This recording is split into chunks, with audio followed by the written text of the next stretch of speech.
platsamız ise indirimle 100 manat olacak. Ölçülerimiz 46-48 ölçü, 2 ədədimiz qalır. Bu platsamızın bir ədədimiz 48 ölçümüz qaldı xanımlar, indirimle 100 manat. Bu platsamızın 2 rengi var. Ölçüləri 44 ölçüdür.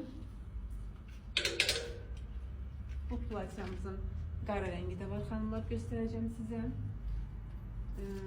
Bu rengi 38 ölçümüz qalıb, qara rengi ise 38-40 ölçüm. Bu platsamızdan bir ədədimiz qaldı, 48-50 ölçüm. İndirimli oldu 100 manat. Bu platsamızdan bir ədədimiz qaldı, 38 ölçüm. Bu platsamızdan ise 36-40 ölçümüz kaldı hanımlar. İndirimli oldu 100 manat. Bu tulumumuz da 44 ölçüdür.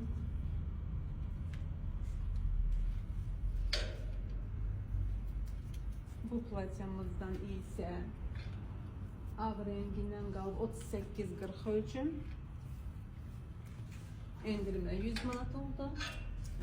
Bu qara rengi ise bir ölçü qalıb 38 ölçüm. Bu da elektrik platsamızın qara rengi 38-40 ölçüm. İndirimli oldu 100 manat hanımlar.